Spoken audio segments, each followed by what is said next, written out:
It draws my eyes to his bare chest. I'm gonna be honest. What other motherfucker you know I'm only is looking at your titties right now. Quiet. My heart leaps into my throat. Okay, we'll be quiet. No, that's not what I meant. Hello everybody, my name is Toby and welcome back to TOUCHSTARVED. I'm gonna be honest with you guys, I filmed this a long time ago. I filmed this like a month or two ago. And after editing it, I'm gonna be honest, the reading is not the best that it has ever been. But if you wanna hang out and watch me fangirl, you should stay. Thank you. Let's get started. Nightfall creeps across the streets of Arida. The city, labyrinth even in daytime, has become a warren of treacherous alleyways. The streets are completely deserted. If I hadn't been here earlier, I would have thought this part of the city was abandoned. I make my way through the winding streets, doing my best to keep my bearings towards the wet wick. My steps slow when I hear rustling in the dark. I strain my ears, but everything is still. Is the silence playing tricks on me? I think we should trust our intuition, because we are a hound. In case you forgot from the 10 million times I've said it, we are hounds. So we should know and we should trust our instincts. Something is wrong. The fine hairs on the back of my neck prickle, a frisson of discomfort running down my spine. Something is wrong. My eyes dart from one side of the street to the other, searching for movement, but the shadows are as deep and dark as pools of ink. Ooh, writing, okay. And I see nothing. I can't stay here. I need to reach a busier part of the city. Drawing my cloak tighter around my body, I hurry on my way. Though I keep my eyes sharp and listen intently, there's only the sound of my own footsteps. As the moments pass and nothing happens, I begin to wonder, maybe I did imagine the noise. I bet if we picked like the other like route or something that was like we're more in tune with magic, we could have seen something. You know what I mean? I turn the next corner and my thoughts come to a screaming halt. My head spins, the world blurring as adrenaline rushes through my veins. Only one thing is clear amidst the haze. The soulless that attacked the caravan. It's crouched over a dark shape of body. Wait, this is here? This is real? A gnarling of intense spills from pallid flesh. Blood grouts the cobblestone. For a mercy, the soulless is too distracted by its meal to even notice me. Okay, let's turn around. My feet feel as heavy as stones, but I can't just stand here. Holding my breath, I take a step backwards when the wet, slurping sounds don't abate. I take another, then another. Then a shard of glass crunches under my heel. Everybody shut up. The world seems to slow to a crawl as the soulless raises its head, blood dripping from its tendrils, every single one of its bulging eyes fixed unblinkingly on me. It's really here. It's come back for me. Run! We gotta go! I'm off like a shot, running for my life through the darkened streets. Behind me, a piercing bass splits the silence. The heavy footfalls pound after me. If you guys are Mr. Creepypasta fans, this is the part in the story where he'd be like, behind me, the piercing bass. I wanted it to do that, but I just can't read that fast. One day I will make Mr. Creepypasta proud. My heart thunders in my chest.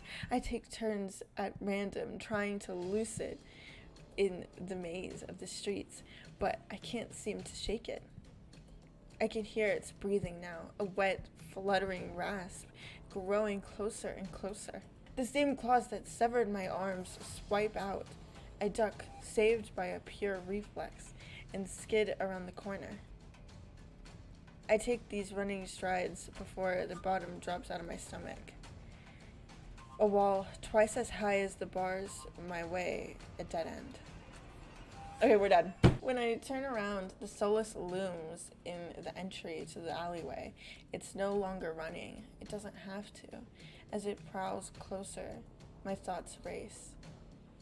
Some of the buildings leaning the streets are lit. There must be people inside. It's a long shot, but I don't want to scream for help. I can handle this myself. I'm gonna break into a house. I whirl, grabbing at the handle of the closest door. It turns completely, the hinges creaking as I push, and I feel a flash of hope before a weight hits me, the door from the other side, and it slams shut. They want me to die. Like, they're like, no, you're not gonna. Honestly, I get it. I would do the same. The click of the lock turning is grimly final. In this wretched world, few people will stick their neck out to help their own. Flesh and blood, never mind a stranger. The Solus gives a rasping hiss. It's the only warning I get before it lunges at me with a flash of claws. I hurl myself to the side, but a slick cobblestone betrays me. I fall sprawling over the... Girl, I thought we were a hound. We were so lame. Every time we see a Solus, we just like die. As the Solus looms over me, I scramble away from it until my back hits the wall. There's nowhere left to go. It descends on me for the kill. But the impact never comes. Oh, this is the other one! Wait, this is cool. Okay, I love this. Okay. I warily crack one eye open, then the other, not sure whether I should believe what I'm seeing.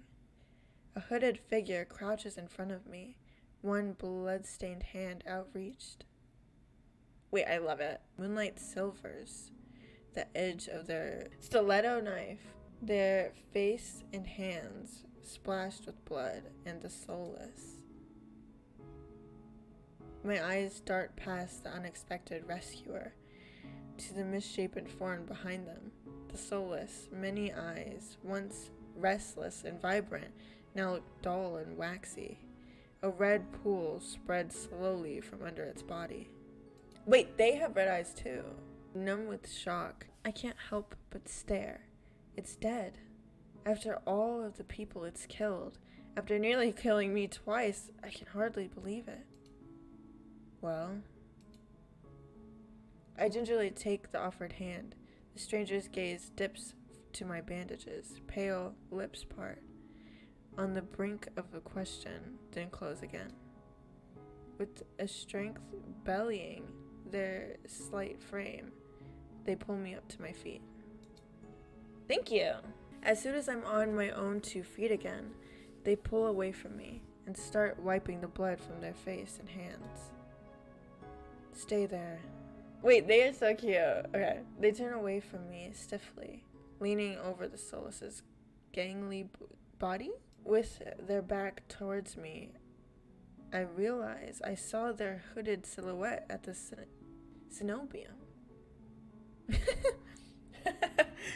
Wait, that's cute. You're shorter than I thought.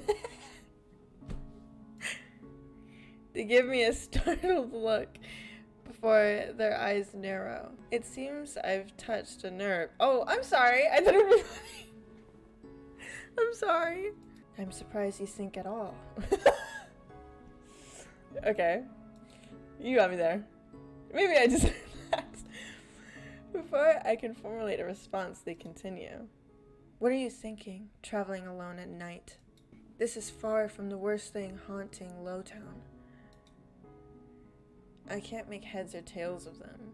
First they saved me, now they scold me? Lesson learned. I could do without the lecture, though. And I could do without you calling me short. Oh my god. Point taken. Their attention glides back to the soulless corpse. They examine it with an indestructible expression. Oh my god, Ace is gonna be so mad at us. He's gonna be so mad. Toby killed one of his pets. I didn't do it, they did it. I clear my throat to fill the silence. I'm Toby. Min. Suddenly, Min tenses. Their blade flashes as they drive it into the back of the Solus's neck. Hell yeah. Confirm the kill. Double tap. The Solus thrashes once, letting out... Ooh, I didn't need the crack. Letting out a rattling hiss as the air leaves its lungs.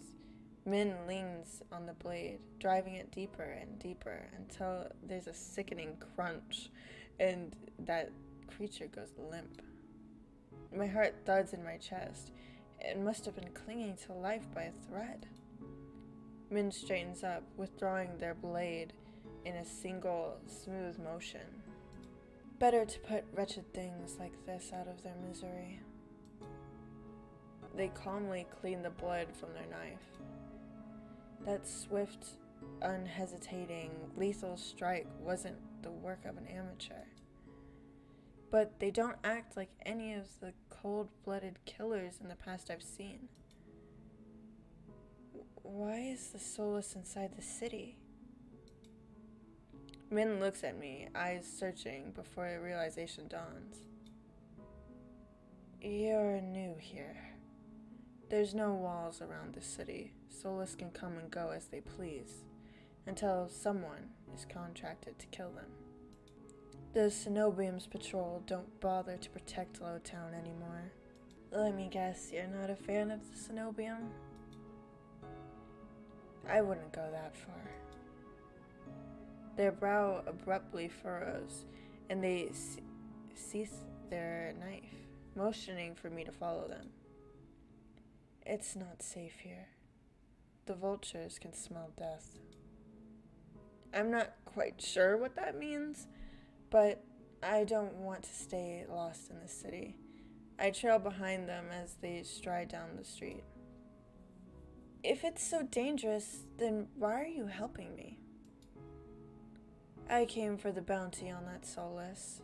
You were in the way. Not killing you isn't the same as helping you. Don't count on being so lucky again, or you'll end up dead by sunrise. The answer is strikingly harsh. I mean, it's harsh, but it's true. I just need to find my lodgings.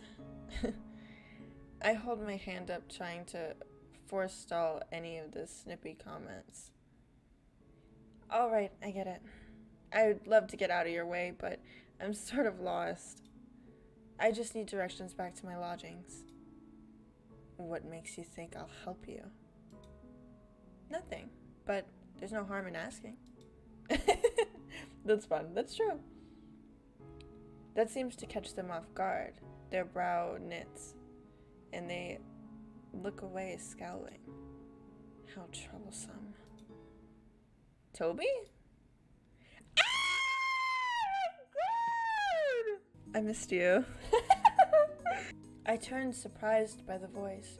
Courage walks down the street towards us. His white and gold clothing is pristine despite the grime of the city. Oh my gosh. Hello, Min. I see the Solus was your work. Min shrugs. There's a familiarity to the way they regard each other. You know them, Courage? Min is a freelancer who has done a few errands for me. They are quite reliable. Unreliable freelancers don't eat. There's something Courage isn't saying here.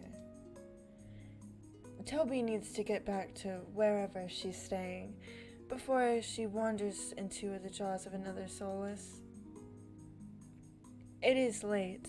Were you able to find a place to stay, Toby? I'm staying at the Wet Wick. Both of their faces fall. Does everybody hate them? I see. Would you like a guide?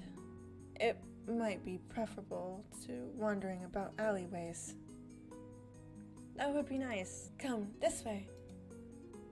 Despite Min's clear distaste when Courage leads me down the street, they keep pace with us.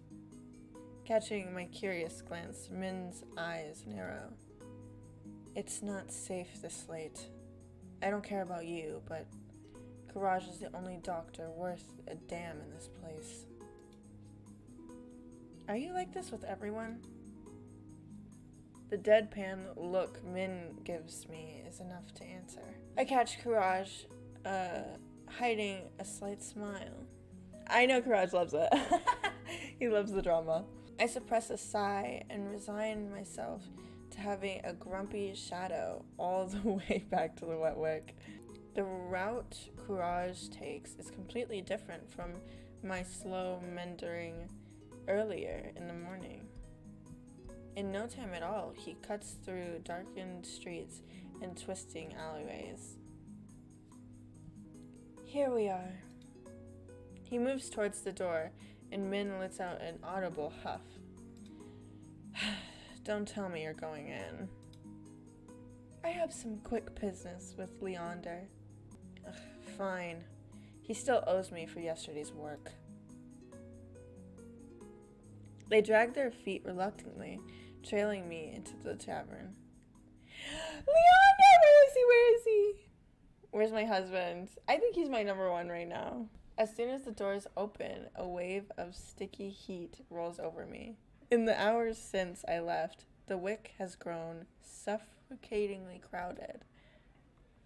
Courage stands out, easily a head taller than most. Even so, I nearly lose sight of him amid the sea of swarming bodies. Pardon me. The crowd parts as though answering his request. Courage glances over his shoulder at Min and me before gliding through. How can anyone breathe in here? Min follows Courage at a clipped pace. My husband! Is it Leander or Leander? I forgot. Leander is right. Leander. Okay. I want mac and cheese so bad. Okay. Leander is right where I left him, although he traded places with the bartender. He holds a pair of shot glasses filled to the brim with luminous green liquid. And now for the finishing touch. A flash of magic paints the glasses white with frost. You're never gonna guess what's in these. Leander slides the glasses across the bar, and I get my third and fourth shocks of the evening in rapid section. Oh my god, Ace is here! Ace leans against the bar, an elbow propped up on the corner. He catches the glasses and lifts one to the light before turning it upside down. The contents magically stay firmly in place. You're supposed to make drinks, pretty boy. Don't tell me you're wasted already. Oh! Veer, perched on the bar's counter beside Ace, takes a single look at the shot glasses and shakes his head. What have we here? A bucket full of boogers? Leander's nose treasure? You've eaten worse. Damn! Veer's lips twitch and his ears flatten when Ace offers him a glass. He turns his cheek with a sniff, and Ace snickers. Coward. Don't tell me you're actually... In one fluid motion, Ace throws back his head and downs the shot. Drinking that. A dark look crosses Ace's face. It's chewy. Chewy? Wait, let me try that again. Behind me, Min grumbles. I told you this place was a nest of degenerates. If it isn't Courage and Min. At the sound of Leander's voice, Min's pale eyes grow wide. They look ready to bolt until Courage sets a hand on their shoulder. I promise this will not take long. Min's eyes dart from Courage's hand to his face, then softens. Oh, wait, this is cute. Fine, you first. While they step forward, I linger behind, struck by the sudden revelation. All of the people I've met today know each other. Good evening, Leander. Crap, is it Leander or Leander? Leander. Leander is right. Leander! It's Leander! I'm a genius! Okay. Good evening, Leander. Ace. Another drinking competition, I presume? Oh, it's evening already? Could have sworn it was earlier. Just some friendly rivalry, Doctor. Nothing to be afraid of. Courage acknowledges Leander and Ace with a slight nod, ignoring Veer entirely. Not that Veer seems to mind. Well, I'm pretty sure Veer was like, "You smell like that doctor," and he had like beef, so I guess they have problems. I almost didn't see you there, Min. Looking for a booster seat? Okay, so yeah, we bullied him and now we're on Veer's team, I guess. I didn't mean to, I thought it would be fun. Oh, I love Min's little pony. That's cute. I thought Ace wasn't allowed to bring his pets in here. Veer's tail gives an angry twitch. Oh, look at everybody! Look at everybody! Oh, look cute! At the first sign of an impending fight, Leander vaults clear over the counter. He slides in between Ace and Courage. Now, let's try to keep the peace. It's not every day the esteemed doctor takes us up on a drink. His arm snakes around Courage's shoulders. You are finally taking me up on that drink, right, Courage? I'm afraid not. We were merely escorting Toby back to her lodgings. Courage gestures in my direction and my stomach sinks. I reluctantly step into the light. As soon as he sees me, Leander's face brightens. Toby! It's been too long. Everybody, this is Toby. She's new to Erida. I've made quite the impression already. I feel 5 pair of eyes fixed onto me, and suddenly the bar feels suffocatingly small. My voice merely catches in my throat. Hi again, everyone. Again? Wait, you've already met everyone? Yes. Ace and Veer level me with subtle, amused expressions. Veer's tail gives a lazy wag. We did. Not too long ago, either. I'm starting to suspect she's stalking me. He looks far too pleased with himself when I roll my eyes. Okay, look at the thumbnail. Oh my god, you see what I see. Anyways, we'll just leave it at that. This calls for drinks. What does everyone want? In an instant, all eyes turn to Leander, freeing me from the burden of attention. I still can't believe they all know each other. Watching them talk amongst themselves feels surreal.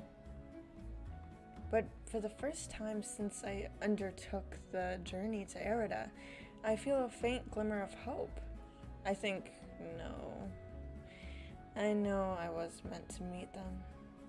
The low, pleasant rumble of Leander laughter pulls me from my restless thoughts. Whoa, color me surprised. You make friends fast, Toby. I wouldn't go that far. We're more like acquaintances. A wise man once said that acquaintances are merely friends you haven't shared a drink with yet. A wise man? You said that. Here, last week. I can hear Min's lip curl with distaste from across the bar. Let's toast to Toby's health. Care to join in, Doctor? Courage politely declines with a wave of his hand. How about you, Min? No. Are you? No. A responding pop pierces the din of the bar. We all turn to the direction of the noise. Veer looks almost bashful as he accepts the overflowing flute from the bartender, poured from a bottle so old its label has been worn blank. They serve champagne here? Since when?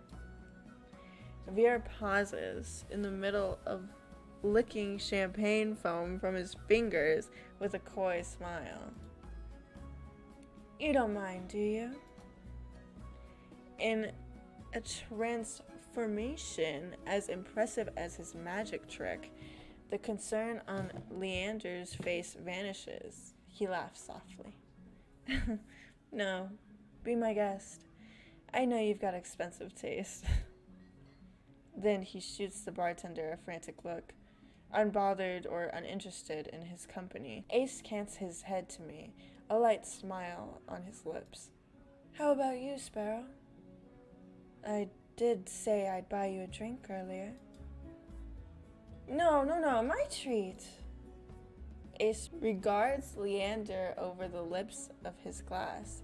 In a dim light, the glint in his crimson eyes looks downright dangerous. What'll it be, Toby? You know what? I'll take that drink. Okay, like, we're just gonna have fun. We're gonna have fun. I'll take you up on that drink. As long as it's not one of those green shots. Don't knock 'em till you try 'em. They taste better than they look. I mean, it didn't look like it. Somehow, I doubt that. But I hold my tongue long enough for Leander to go behind the bar. He's lying, isn't he? When I glance at Ace, he only shrugs. Like I said, they're chewy. Possibly poisoned, too. He considers his own drink a tumbler of amber-colored whiskey. Leander tried to kill me 12 times by now. It's always a gamble. Veer clicks his tongue in disapproval. When he finally looks my way, it's with a half-lidded gaze, softened by his third glass of champagne.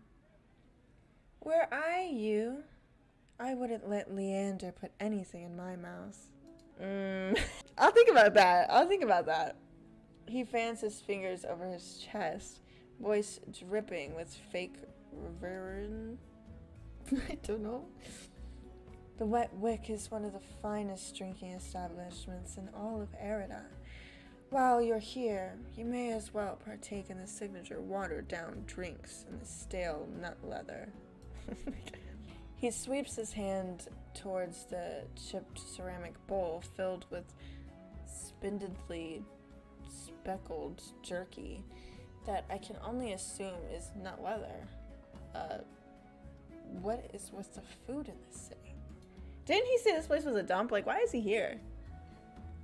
As abysmal as you make it sound, this place is completely packed. It's not all bad. Depending on the day, the food's edible.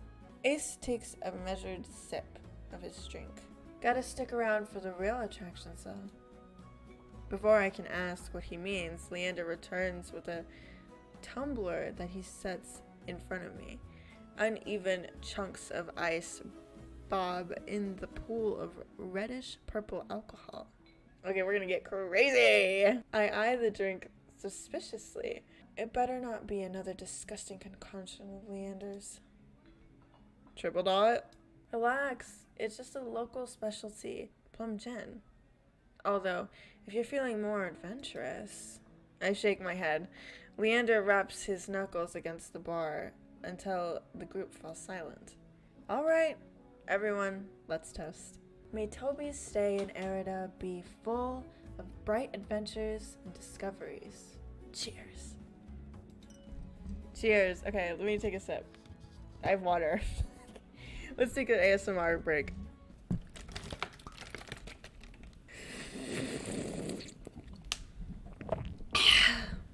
Cheers! Leander, Ace, and Veer raise their glasses in unison. Min only crosses their arms, and Courage watches with polite indifference. I tip back my drink. The plum gin is eye-wateringly strong, despite a sharp medical edge. It goes down smooth. Aren't you a popular one, Toby? I'm guessing you met Courage first? It would be more accurate to say that I found her. He saved my life. I merely performed my duty as a doctor. Although, I must admit, I was confused when I woke up missing all my clothes. Leander makes a choked noise somewhere behind him, Min sighs. It's not what you think. It's not like that. Toby was in grave condition. I could hardly treat such injuries through tatted clothes. The silence that follows stretches uncomfortably long. Oh my god. I look away, unable to face Courage's disappointment, and catch Veer snickering behind his hand. Stop! That's my cue to change the topic. Courage isn't the only one who saved me today. Don't you listen? I didn't save you. You were simply there. That's Min for you. Leander reaches for Min, but they duck under his arm with practiced ease, without so much as looking his way. As reliable as they are moody. You don't want to talk, considering you neglected to warn her to stay off the streets at night. Ooh! That's right, Min! That's right, Min! I might have gotten a little distracted. Oh, not the blushing, please! We don't have to talk about that! We don't have to talk about that in front of everybody! Min's only response is a short breath. At any rate, I never got the chance to thank you, Min. Don't. The less solace alive, the better. For a heartbeat, Min's eyes flick towards Ace, and their lips twist. Ace is a little too busy nodding along to Veer's enthusiastic phantomium of stabbing to notice. Lost, no doubt, and enthralled. Yeah, they're talking. I've had enough of this hellhole. Let's go. Min and Courage share a brief look. Then the doctor speaks up. Very well. But there's something I must discuss with Leander, if you'll excuse us, Toby. And just like that, the three of them depart, leaving me alone to savor my gin in silence. Or so I think, until I hear a voice so soft and low it's practically a purr. Lost your tour guide? These two. I turn to find crimson and pink eyes trained on me. It's not lost on me that they chose the instant the others left to strike. Just my luck. I had to be abandoned with the two most irritating people I've met all day. Monsters or not, there's no telling what I'll do if either of them push me again. Don't tell me Leander already snuck off to get his knob slobbered on. What? I mean, probably. Who knows? He's got business with Courage and Min. 2-on-1 business, Isn't he lucky? I can't tell if it's the champagne or the company, but Veer has grown noticeably more relaxed. He sits with his chin propped on the back of his hand. His ears twitch whenever a hiccup shakes his shoulders. Why are you so far away? Come join us. He pats. Well, if I join you guys, you're probably gonna recruit me to a cult or something. Like, I really don't trust you guys. He pats the empty bar stool beside Ace, but I hesitate. The smile Veer wears is sweet and distinctly sly, and with drinks in the mix, I dread how he and Ace will mess with me next. We don't bite. I'm not sure about that. Just hours ago, he tried to rob me, and you threatened me. Me? Steal? Surely you must be mistaken. You sure it was me? Yes, it was you. And then you had the gall to kick me out just so you could go drinking? He gives another one of his shrugs. I was lonely. And he was thirsty. He didn't have anything left in his freaking teapot. A simpler answer than I expected. But I guess I can't fault him for that. Ace sets his hand on Veer's waist, narrowly preventing him from tipping off the counter. Oh my god, Veer, you need to calm down. How about we start fresh, Begin with proper introductions. Get off on the right foot and whatnot. I'll start. The name's Veer, hunter extraordinaire. Veer's right hand flutters to his chest, and he bows his head. Flinching with hair falls into his eyes. Ace doesn't say anything, so I suppose it's my turn now. It's Toby. Veer considers me for a long moment, his tail idly swaying behind him. Then he knocks back the rest of the champagne. It's a pleasure to formally meet you, Toby. He says my name slowly and deliberately, savoring every syllable. A tingle jumps down my spine. I quickly turn my gaze away. Ace smirks at my reaction over the rim of his glass. Is something funny? No. I open my mouth and close it just as quickly. They want me to react, goading me into another ridiculous game.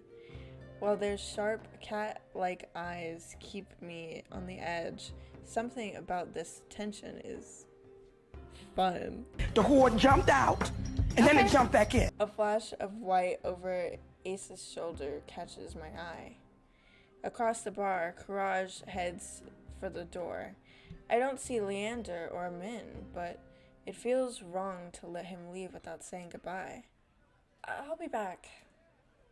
Veer hums and wags his finger at me as I leave. I slip through the crowd, careful not to touch anyone, but just as I'm nearing Courage. Oh no. Ugh! I stagger, shoulder checked by a man with a neck thicker than both my... What is this line? With a neck thicker than both my thighs. He stares down at me, nostrils flaring. Out. Oh my god. Out of my way. My words spill out on their own. You watch it. Okay, so we're way too confident. Well, we're a fighter. Okay, yeah, we gotta fight. I regret them as soon as they leave my mouth. That gin. Is this because I drank? Are you for real? Is it because I drank alcohol? Oh no. The roughneck wheels around, shoving a bloodhound out of the way so he can close in on me. What did you say? He shoves me backwards, sending me stumbling to the sticky... Oh my god, like we fell that hard? This is so embarrassing! Oh my god, where's our hunter instincts? We need to fight. I'm fine, but my heart leaps into my throat when I see the roughneck bearing down on me. You trying to start something here? The roughneck freezes, his fist cocked back. A group of bloodhounds called by the commotion circle him, sizing him up. Wait, the bloodhounds are on my side or his side? For what feels like an agonizingly long moment, the roughneck looks from me to the bloodhounds. Finally, he sniffs and spits on the floor next to me, the lob narrowly missing my cheek. Screw it. Too many freaks in this circle tonight. He turns his back to me and comes face to face with Ace. If he defends me right now, I swear to God, like, sorry. A dangerous smile spreads across his face. You'll do. Oh! Hold on, what's happening? What happens next is a blur. Ace's fist crashes into the roughneck jaw, causing an eruption of gas and shouts and even cheers around us. I scramble to my feet right as the frantic crowd swarms around me, cutting off my sight of everything and everyone. Through the ruckus, I hear Leander shouting, Hey, Ace, take it outside. Ignore them, everyone. Look, drinks are on me. With those 4 words, the wick erupts into hoots and hollers. The ring around me disperses as bloodhounds and onlookers rush towards the bar. Through the thinning crowd, I catch glimpses of familiar faces. Ace vanishes out the back, dragging the roughneck behind him. Courage lingers near the door, searching, I suspect, for any wounded before he Oh, wait, he's so sweet. Min's like, this place is disgusting. Min draws their hood up tight as they slip out the side door. Veer is living for the drama. I know Veer is. While Veer leans over the counter to swipe a glass of wine behind the bar. And Leander, seated at the opposite end of the bar, gestures dramatically and apologetically at the bartender. In the space of a heartbeat, I realize there's no telling when or if I'll see any of them ever again. Whoever I pursue may be the last person I get to speak to tonight. I follow. Okay. Hear me out. I know I said that Leander was my number 1, right? But I want to talk to Ace. For reasons. Let me live, okay? Morbid curiosity draws me after Ace. I slink out the back of the wet wick. Oh my god, is he like, what's he gonna do to that guy? Is he gonna like eat him or something? Is he gonna like have his like little pets eat him or something? I don't know. The alley is dead silent. Not really what I expected from a fight. It's bad. It's bad. We shouldn't have come out here. Oh my god, wait, no, this is gonna be so embarrassing because he's gonna turn around and he's gonna be like, I'm trying to eat. And we're just gonna sit there like, please. I'm sorry. You keep going, King. You got it. A dull crunch reaches my ears, then a thud. I peer around the corner of the building, carefully to keep hidden. This is bad. Dark, glistening red splashes the ground, spindering through the seams of cobblestone. It guides my eye to a collapsed body across from me. Yeah, because he's like, you'll do. Like, he is eating this man. He's killing him. Once so violent, the roughneck is now little more than a sack of crumpled flesh, blotted with mud. Oh my god. Okay. Let's be chill. Right? Ace exhales his breath, misting against the cold air. Blood fleeks his knuckles as he looms over the motionless body, his feet on either side of it. Fear spreads like ice in my bones. Moments ago, he was joking and friendly with the others, but now Ace's crimson eyes find me in the dark. Oh no, what do we do? This is so bad. Not running, Sparrow? I warily rise to my feet, moonlight illuminating my face. I thought I was out of sight.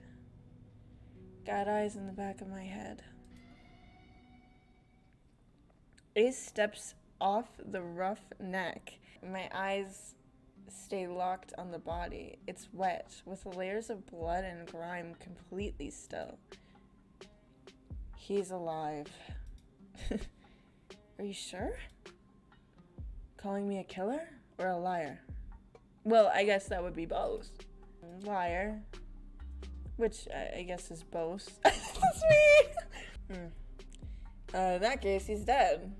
So you're a liar. Wait, I'm too dumb for this. I squint and he smirks back. Don't believe me? To be honest, it's hard to believe anything coming from your mouth. I'm a liar after all. What? His bloodied knuckles catch his attention. He tries to rub them clean, but ends up smearing the blood around more. I keep making bad impressions on you. I didn't know you cared about my opinion. Just prefer you didn't pee yourself when we talk. Annoyance bubbles in my chest. Well, I'm not peeing myself. Even with bad impressions. Like the first time we met, Ace chips away at my fear, replacing it with irritation instead. Ace kneels beside the roughneck and frisks him. I can't help but wonder if the crime was worse than the punishment, but I hold my tongue. Deftly, Ace's hands search through the roughneck's pockets. It doesn't take him long enough to find his prize, a cigarette and matchbox. I mean, you already killed him, might as well rob him, you know? He strikes a match. Sparks light up his angular features with a golden glow. It's distracting for a moment, but my gaze inevitably drops back to the muddied body. You're just gonna leave him there? Ace draws deep from the cigarette. He exhales heavily, smoke curling past his lips. I breathe in the sweet, spiced scent of cloves. As his tension melts away, he looks at me with cool-lidded eyes. Should I give him a blanket? No, because it's so true. Like, you killed him for 2 seconds, I guess. I guess he's coming back. And then robbed him. And now we're just gonna what? Set him up nicely? Unbothered by the maybe corpse, he takes a seat on a crate opposite the bar. I stand awkwardly, forgetting why I came out here in the first place. An unpleasant silence stretches between us. Oh, this is awkward. Weather's nice. Cold, murky, and humid, he means. I want to believe he's teasing me, but for all I know, this is pleasant for Erida. Was Princess good company? Who? Oh, the thing! The soulless. Who? He takes another long drag. His metal rings catch the light of the cigarette in the flash of red. The soulless who escorted you back? You named it Princess? Jealous? No! I return his smile. You have no idea. I think your nickname's more fitting. Sparrow. Not sure where Ace got it from. Maybe I should tell him to call me by my name, but it's kind of nice. I kind of like it. I kind of like it. It's whatever. Not that I'd ever tell him that before I could dissect my feelings. I quickly changed the subject back to the soulless. Oh my god, what do we say? What do we say? Okay, the truth is, like, if we say surprised it didn't kill me, like, not really, because we know he controls them. But she's cute. It seems like I'm trying way too hard to get his approval. You know what I mean? Like, surprised it didn't kill me. She's well trained, food motivated type. Won't bite unless she's hungry. Sounds about right. The idea of tamed soulless is still so outlandish to me. I was mauled by a mindless, bloodthirsty beast, and he's talking about them like they're pets. But it's possible, all because of the sea spring. I need to get answers he wouldn't give me before. I carefully take a seat beside him on the crate, contemplating my strategy. He doesn't seem to mind. He closes his eyes, tilts back his head against the wall, relaxed. Without the pleasure of his intense gaze, I feel myself ease up too. As long as I keep my attention away from the bloody heap across from us. I glance over at Ace and allow my eyes to linger. Oh no, he's off! A sea glass colored tattoo spirals up his arm, painting over the grooves of muscles. Silver jewelry glints in the moonlight.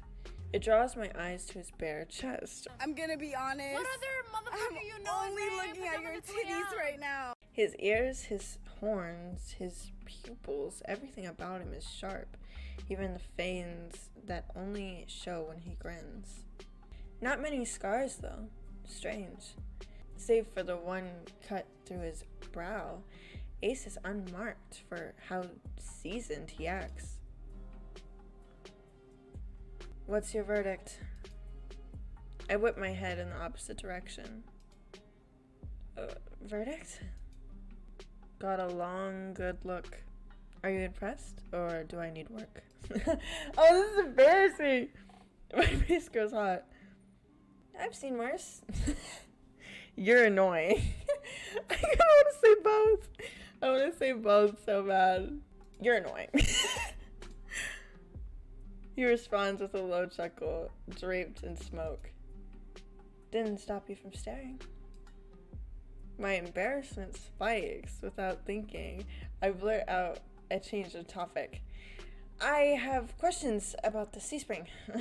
Boredom eclipses his amusement in an instant, and he closes his eyes again. Of course you do. I thought I made myself clear what you'd be giving up. Before you kicked me out to go drinking, I still need to know more. My turn for questions. It sounds more like an order than anything else. I bristle under his narrow gaze. Fine. He takes a long pull from his cigarette and lets out smoke to trail slowly through his lips. Your curse. What about it? This song and dance is all too familiar. The selfish questions come first. What does it do? Is it painful? Can you control it? I brace myself for the inevitable onslaught. Is the thought of living with it really so unbearable? My dread dies with his words. No one has ever asked me that before. You've survived this long. Unless you're running out of time, I'd wonder if it's really worth the sacrifice. He flicks the cigarette aside and props his head on the blood-smeared knuckles. But what do I know? I'm just an outsider. My fingers fuss with the trim of my cloak. Ordinarily, I'd feel annoyed, but now my chest feels tight. You could have sold me if you were less honest. You're a terrible salesman. Thought I was a liar. I changed my mind. We lapse into silence again. This time, it's surprisingly nice. The quiet, chilled air is calming. You know, you didn't seem like an outsider back at the bar. A lot of people like you. Ace raises a brow at me. I start by asking. Not Min. Min did not like him. Veer. I was surprised to see you and Veer so close. Blessing and a curse. From what I gathered, most people think he's, I don't know, a jerk. And water's wet. I wait for him to elaborate or add his thoughts, but he doesn't. So, what do you like about him? He lets out a quiet laugh, as if amused by my question. A lot of things. You already named one. You like that he's a jerk? Temperament matches the drapes, looks good in blood and better in tears. Favorite things, the tail. Sometimes it frizzes up if you... He catches himself, clears his throat. It's hard not to let the disappointment show in my expression. Veer is one of the most honest people you'll meet. Just don't listen to a single thing he says. Okay. Those sound like complete opposites to me. Leander. You and Leander clearly get along well, even though he tries to kill you, I guess. You like Leander? Doesn't everyone? He's helped me a lot since I arrived in Arida.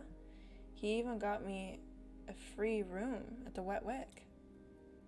His charm has gotten him far, but for a leader, he sure likes it when others take control. Surprised we get along? I thought you'd be at each other's throats instead of drinking buddies. His smile is easy, but there's a dangerous edge to it. Leander's done a good job for a human. Naturally, there'll come a time when his resolve is tested. Same could be said for anyone in this place or the next. As for my resolve, well, stick around in Arida long enough and you'll find out. I nod slowly. I can't decide if it sounds like a promise or a threat. Got any more observations, Sparrow? Courage. I didn't know you and Courage were friends. In a way, I help him in the clinic sometimes.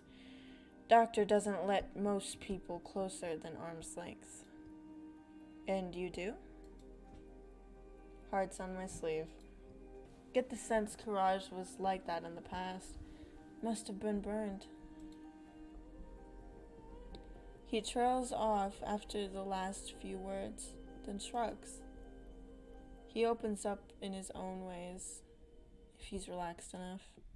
I don't know how to even imagine that. You'd be surprised. Even the doctor has an endearing side. I can't decide what's more intriguing. The fact that Courage has an endearing side, or the idea that Ace has managed to coax it out of him. Tell me if you uncover any of his other secrets. I'd kill to know more. My main point is that speaking from experience, being an outsider usually means you don't have friends. I don't. I level him with a tired look. Fine. I confess I have one friend.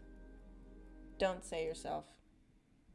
I don't know how to say that. My skin prickles at the name, hair standing on end. Who's that? A friend. It lives in my head. Triple that, we gotta go. It lives in your head? Ace taps the temple with a finger. Right here. Scared you off yet? That'd be the third bad impression I've made on you today. True. But it's okay. You know, I'm stunned for a long moment processing what he just told me. Is he talking about the voices of the other people? Then I burst into a fit of laughter. You're serious. Ace grins wide enough to flash his fangs. Deadly. It sounds so absurd, I can't help it. On top of everything I've gone through today, it feels like I'm living a fever dream. I've come close to death more times than I can count. Encountered tamed, soulless, and a horrifying group mind, and now I'm supposed to believe that there's someone living inside of Ace's head. There are tears in my eyes by the time I rein myself in. Ace waits patiently, lips quirked in amusement. Sorry, it just sounds so ridiculous. The tension that wound my shoulders so tightly has melted away, and for the first time in a long time, I feel like I can breathe. I feel better. Aw, wait, that's cute. Duckus, where are you? Gruff shouts rise in the street, echoed by the sound of heavy boots sloshing through mud. The voices share the roughneck's accent. Oh no! From the bar. The same roughneck who still may be dead or lying blooded across from us. I nearly forgot about him. I shove to my feet as their voices get louder. They're closing in quick. Ace pulls me by my wrist out of the alley, away from the beaming moonlight. We dive into a nook between the buildings, veiled in the shade of tattered something? It's a tight fit. Ace boxes me against the wall, his body all but pressed against mine as he towers over me. Ooh, anyways. For the second time today, the heady scent of smoke envelops me, but this time cut with a metallic tinge of someone else's blood. Ace pitches his voice low. Quiet. My heart leaps into my throat. Okay, we'll be quiet. No, that's not what I meant. I'm suddenly acutely aware of the heat radiating off of Ace's body. The feeling of his legs grazing the closeness of his breath. This is bad. I squirm against him and earn a burning crimson glare. Okay, chill. Do we really have to? His hand covers my mouth, muffling my whispers. He shakes his head. Don't. Damn. He's over here. Duckus, wake up. A group of individuals, all brandishing spiky weapons, fill the alley. Once I get a glimpse of their violet sashes, I instantly know they're not just roughnecks, they're gangsters. Only gangs with a lot of influence would fly colors so openly. I wish I could see what they're doing, but Ace's arm all but blocks my sight. My eyes trail up to the teal markings. They coil around his arm, his biceps. They lead up to Ace's collarbone, to the cords hanging around his neck. Into the smuggiest smirk I've ever seen. Glare at him. I would love nothing more than to chew him out. Me too, girl, me too. But his hand is clamped over my mouth. I fix him with the deadliest glare I can muster. Ace responds with a wolfish grin, and I realize I've locked myself into eye contact with him. What do we do? A thrill jolts through me, my face hot beneath his touch. This can't be happening. Why am I getting worked up in this situation? Voices in the alley grab Ace's attention this time. Crap, he's got more broken ribs than whole ones. What kind of freak did this? Fan out. Find the ones responsible. You three. Take Duckus back to base. At least he's still breathing. The alley clears out as footsteps rush away from us. We stay still until they're distant, melting into the rubble. Only then does Ace take his hand off my mouth.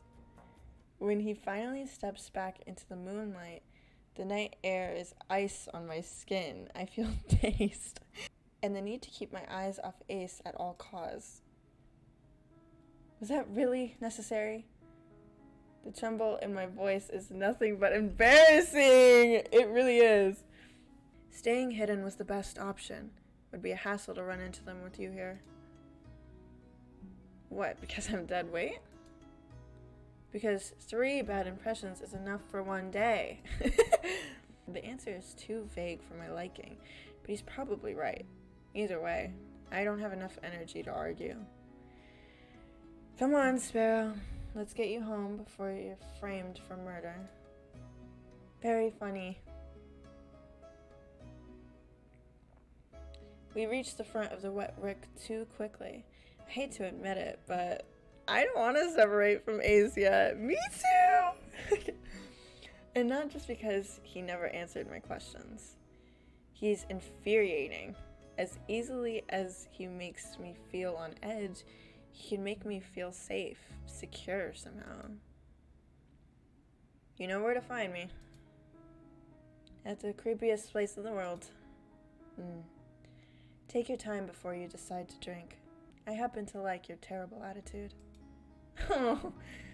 It takes me a moment to process it, then my eyes flutter down to my feet. I'll keep that in mind. When I glance back up from the ground, Ace is already down the street, disappearing into the throng of people. No fanfare, not even a wave. Damn. Jerk. Alright, that's it for the TOUCHSTARVED demo, everyone. Thank you so much for watching. But definitely, just so you all know, we will be playing this game when it drops. And I am so excited. So get hyped for that. But for now, that's all. Goodbye!